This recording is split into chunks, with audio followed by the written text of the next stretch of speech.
ओम शांति। 31 दिसंबर 2022 के बाबा के महावाक्य है।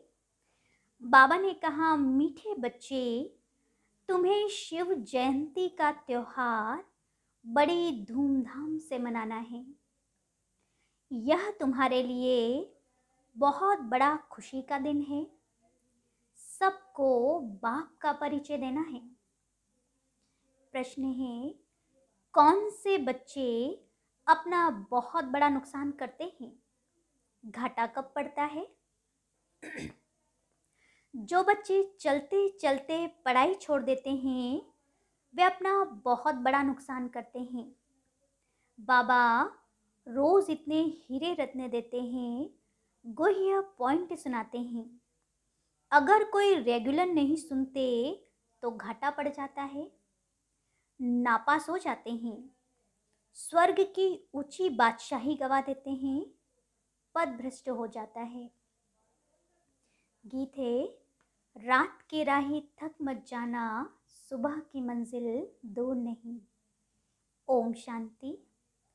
यह रात और दिन मनुष्यों के लिए है, शिव बाबा के लिए रात और दिन नहीं है।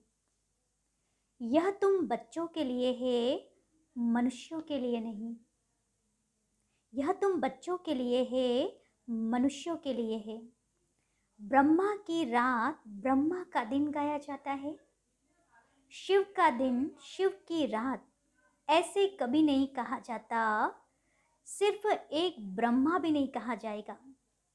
एक की रात नहीं होती, गाया जाता है ब्राह्मणों की रात।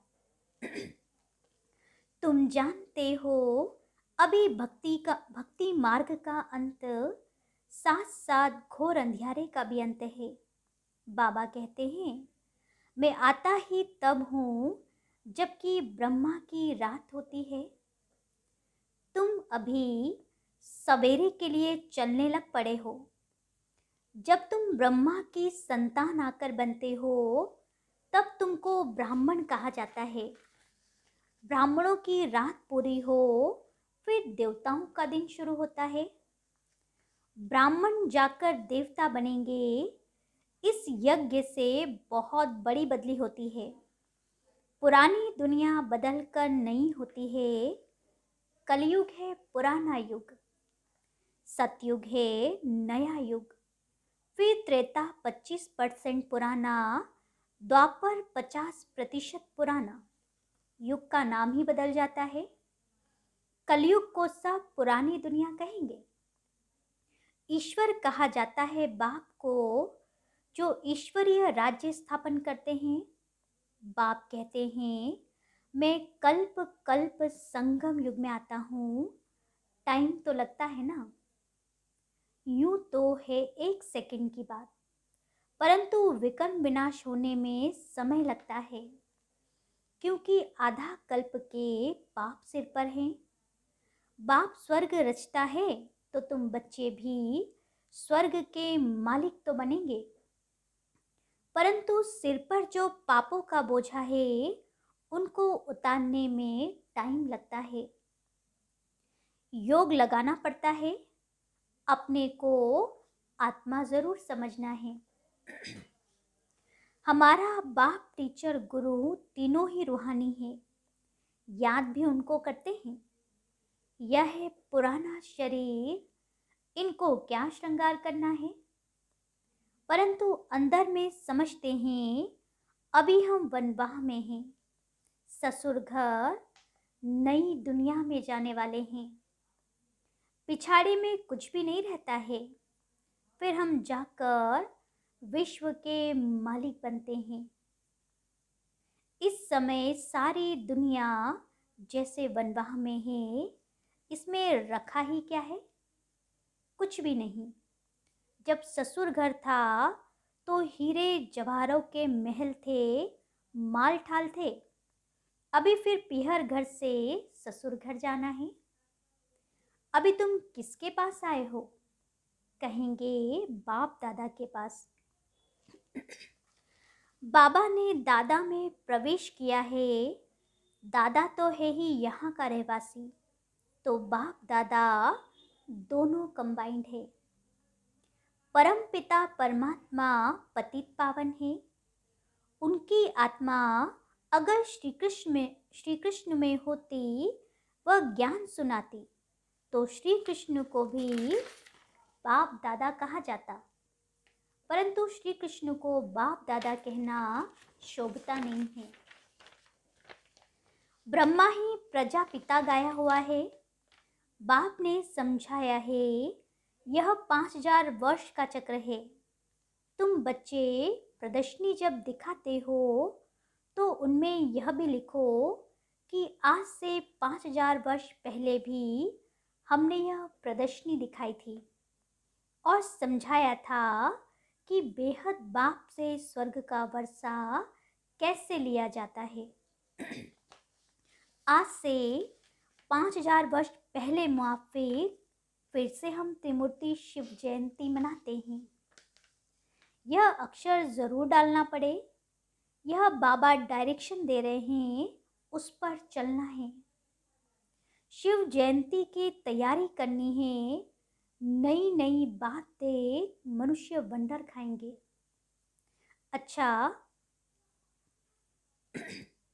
अच्छा भपका करना चाहिए। हम त्रिमूर्ति शिव की जयंती मनाते हैं, छुट्टी करते हैं। शिव जयंती की छुट्टी ऑफिशियल है। कोई करते हैं, कोई नहीं करते हैं। तुम्हारा ये बहुत बड़ा दिन है। जैसे क्रिश्चियन लोग क्रिसमस मनाते हैं, बहुत खुशी मनाते हैं। अब तुमको यह खुशी मनानी चाहिए, सबको बताना है। हम बेहद के बाप से वर्षा ले रहे हैं। जो जानते हैं वही खुशी मनाएंगे। सेंटर्स में आपस में मिलेंगे। यहाँ तो सब आ जाएंगे, यहाँ तो सब आ ना सके। हम मनाते हैं जन्मदिन। शिव बाबा का मृत्यु तो हो न सके। जैसे शिव बाबा आया है वैसे चले जाएंगे। बाबा ने पर काया प्रवेश किया है और वैसे बाबा चले जाएंगे। ज्ञान पूरा हो गया, लड़ाई शुरू हो गई। बस इनको अपना शरीर तो है नहीं। तुम बच्चों को अपने को आत्मा समझ पूरा देही अभिमानी बनना है। इसमें मेहनत लगती है। सतयुग में तो आत्माभिमानी है। वहाँ अकाले मृत्यु नहीं होगा। यहाँ बैठे बैठे काल आ जाता है, हार्ट फेल हो जाता है। देखने वाले भी कहते हैं कि अभी अभी तो ठीक था और अचानक से हार्ट फेल हो गया। कहेंगे ईश्वर की भावी, परंतु ईश्वर की भावी नहीं है। तुम कहेंगे ड्रामा की भावी। ड्रामा में इनका पार्ट ऐसा था। अभी तो है ही आयरन एज, नई दुनिया गोल्डन एज थी। सतयुग के महल कितने हीरो से सजाए हुए होंगे, अकीचार धन होगा, परंतु उनका पूरा वृत्तांत नहीं है। कुछ अर्थक्वेक आदि होती है तो टूट फूट पड़ती है, नीचे चली जाती है। तो इन बातों का बुद्धि से काम लेना है। यह खाना बुद्धि के लिए है। तुम्हारी बुद्धि ऊपर चली गई है। रचता को जानने से रचना को भी जानते हैं। सारी सृष्टि का राज बुद्धि में है। ड्रामा में ऊंचे ते ऊंचा है भगवान। फिर ब्रह्मा विष्णु शंकर, हम इन तीनों का ऑक्यूपेशन बता सकते हैं। क्या क्या पार्ट है। जगत अम्बा का कितना बड़ा मेला लगता है। जगत अम्बा जगत पिता का आपस में क्या संबंध है, ये कोई भी नहीं जानते, क्योंकि यह गुप्त बात है। माँ तो यह बैठी है, वह भी एडॉप्ट की हुई है, इसीलिए चित्र उनके बने हैं। उनको जगत अम्बा कहा जाता है। ब्रह्मा की बेटी सरस्वती, भल माँ का टाइटल दिया है, परंतु थी तो बेटी। सही करती थी ब्रह्मा कुमारी सरस्वती, मतलब मम्मा साइन भी करती थी ब्रह्मा कुमारी सरस्वती। तुम उनको मम्मा कहते थे, ब्रह्मा को माँ कहना शोभता नहीं। वह समझने और समझाने में बड़ी रिफाइन बुद्धि चाहिए। बाबा कहते ब्रह्मा तो मेल का शरीर है ना, इसलिए उनको माँ कहना ठीक नहीं है।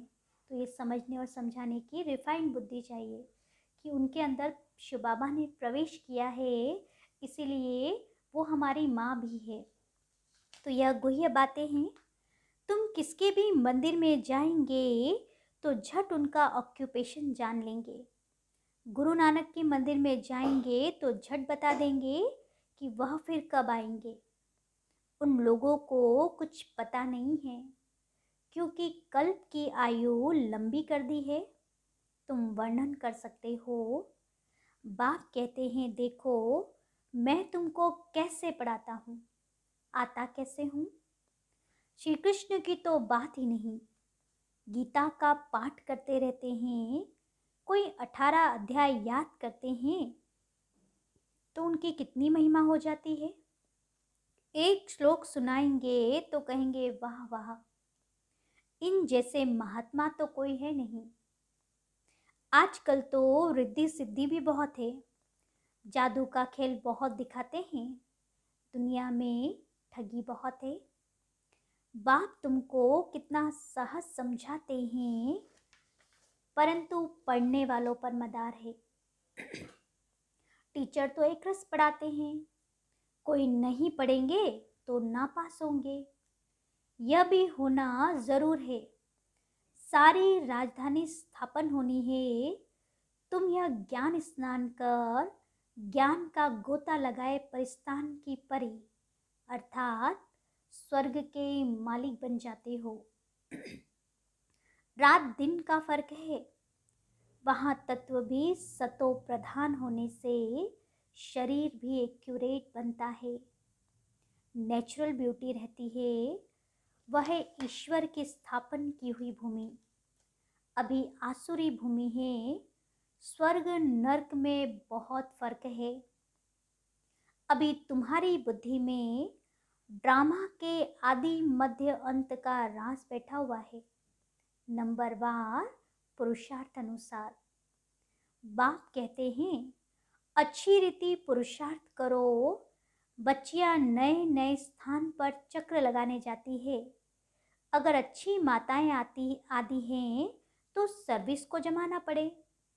सेंटर पर अगर कोई नहीं आते हैं तो अपना नुकसान करते हैं। कोई पढ़ने के लिए नहीं आते हैं तो उनको फिर लिखना चाहिए। तुम पढ़ते नहीं हो, इससे तुमको बहुत घाटा पड़ जाएगा। रोज रोज बहुत गुह्य पॉइंट्स निकलती है। यह है हीरे रत्न। तुम पढ़ेंगे नहीं तो नापास हो जाएंगे। इतनी ऊंची स्वर्ग की बादशाही गवा देंगे। मुरली तो रोज सुननी चाहिए। ऐसे बाप को छोड़ दिया तो याद रखना नापास हो जाएंगे, फिर बहुत रोएंगे, खून के आंसू बहाएंगे। पढ़ाई तो कभी नहीं छोड़नी चाहिए। बाबा रजिस्टर देखते हैं कितने रेगुलर आते हैं। न आने वालों को फिर सावधान करना चाहिए। श्रीमत कहती है पढ़ेंगे नहीं तो पदभ्रष्ट हो जाएगा, बहुत घाटा पड़ जाएगा। ऐसे लिखा पढ़ी करो, तब तुम स्कूल को अच्छी तरह उठा सकेंगे। ऐसे नहीं कि कोई नहीं आया तो छोड़ दिया। टीचर को औना रहता है कि हमारे स्टूडेंट जास्ती नहीं पास होंगे तो इज्जत जाएगी। बाबा लिखते भी हैं तुम्हारे सेंटर्स पर सर्विस कम चलती है, शायद तुम सोते रहते हो। अच्छा, मीठे मीठे सिकिलदे बच्चों प्रति माता पिता बाप दादा का याद प्यार और गुड मॉर्निंग। रूहानी बाप की रूहानी बच्चों को नमस्ते और हम रूहानी बच्चों की रूहानी बाप दादा को याद प्यार, गुड मॉर्निंग और नमस्ते। फिर धारणा के लिए मुख्य सार है। पहला, इस पुराने शरीर का श्रृंगार नहीं करना है, वनवाह में रह नए घर में चलने की तैयारी करनी है। दूसरा है ज्ञान स्नान रोज करना है, कभी भी पढ़ाई मिस नहीं करनी है। वरदान है, महानता के साथ निर्माणता को धारण कर सर्व का मान प्राप्त करने वाले सुखदाई भव। डिटेल है, महानता की निशानी निर्माणता है, जितना महान उतना निर्माण, क्योंकि सदा भरपूर है। जैसे वृक्ष जितना भरपूर होगा उतना झुका हुआ होगा, तो निर्माणता ही सेवा करती है, और जो निर्माण रहता है वह सर्व द्वारा मान पाता है। जो अभिमान में रहता है उसको कोई मान नहीं देता, उससे दूर भागते हैं। जो निर्माण है वे सुखदायी होंगे, उनसे सभी सुख की अनुभूति करेंगे, सभी उनके समीप आना चाहेंगे। स्लोगन है, उदासी को तलाक देने के लिए खुशियों का खजाना सदा साथ रखो, तो कभी भी उदास नहीं होंगे। फिर मातेश्वरी जी के मधुर महावाक्य है, गीत है, नयनहीन को राह दिखाओ प्रभु। अब यह जो मनुष्य गीत गाते हैं, नयनहीन को राह बताओ, तो गोया राह दिखाने वाला एक ही परमात्मा ठहरा। तभी तो परमात्मा को बुलाते हैं, और जिस समय कहते हैं प्रभु राह बताओ, तो जरूर मनुष्यों को राह दिखाने के लिए खुद परमात्मा को निराकार रूप से साकार रूप में अवश्य आना पड़ेगा। तभी तो स्थूल में राह बताएगा, आने बगैर राह तो बता नहीं सकेंगे। अब मनुष्य जो मूंझे हुए हैं, उन मूंझे हुए को राह चाहिए, इसलिए परमात्मा को कहते हैं, नयनहीन को राह बताओ प्रभु। इसको ही फिर खिवैया भी कहा जाता है, जो उस पार अथवा इन 5 तत्वों की जो बनी हुई सृष्टि है, इससे पार कर उस पार अर्थात 5 तत्वों से पार जो छठा तत्व अखंड ज्योति महातत्व है, उसमें ले चलेगा। तो परमात्मा भी जब उस पार से इस पार आवे तभी तो ले चलेगा। तो परमात्मा को भी अपने धाम से आना पड़ता है, तभी तो परमात्मा को खिवैया कहते हैं। वही हम बोट को, आत्मा रूपी नाव को पार ले चलता है। अब जो परमात्मा के साथ योग रखता है उनको साथ ले जाएगा। बाकी जो बच जाएंगे वे धर्मराज की सजाएं खाकर बाद में मुक्त होते हैं। दूसरा पॉइंट है, कांटों की दुनिया से ले चलो फूलों की छाव में। अब यह बुलावा सिर्फ परमात्मा के लिए कर रहे हैं। जब मनुष्य अति दुखी होते हैं तो परमात्मा को याद करते हैं। परमात्मा इस कांटों की दुनिया से ले चल फूलों की छाव में। इससे सिद्ध है कि जरूर वो भी कोई दुनिया है। अब ये तो सब मनुष्य जानते हैं, अब का जो संसार है वो कांटों से भरा हुआ है, जिस कारण मनुष्य दुख और अशांति को प्राप्त कर रहे हैं और याद फिर फूलों की दुनिया को करते हैं। तो जरूर वो भी कोई दुनिया होगी जिस दुनिया के संस्कार आत्मा में भरे हुए हैं। अब यह तो हम जानते हैं कि दुख अशांति यह सब कर्म बंधन का हिसाब किताब है। राजा से लेकर रंक तक हर एक मनुष्य मात्र इस हिसाब में पूरे जकड़े हुए हैं। इसलिए परमात्मा तो खुद कहता है, अब का संसार कलयुग है, तो वो सारा कर्म बंधन का बना हुआ है, और आगे का संसार सतयुग था, जिसको फूलों की दुनिया कहते हैं।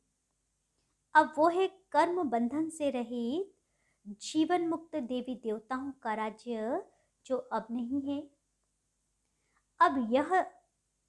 अब यह जो हम जीवन मुक्ति कहते हैं, तो इसका मतलब ये नहीं कि हम कोई देह से मुक्त थे।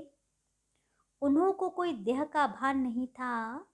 मगर वो देह में होते हुए भी दुख को प्राप्त नहीं करते थे। गोया वहाँ कोई भी कर्म बंधन का मामला नहीं है। वो जीवन लेते हैं, जीवन छोड़ते, आदि मध्य अंत सुख का प्राप्त करते थे। तो जीवन मुक्ति का मतलब है जीवन होते कर्म आते। अब ये सारी दुनिया 5 विकारों में पूरी जकड़ी हुई है। मानो 5 विकारों का पूरा पूरा वास है, परंतु मनुष्य में इतनी ताकत नहीं जो इन 5 भूतों को जीत सके। तभी परमात्मा खुद आकर हमें 5 भूतों से छुड़ाते हैं और भविष्य प्रारब्ध देवी देवता पद प्राप्त कराते हैं। अच्छा, ओम शांति।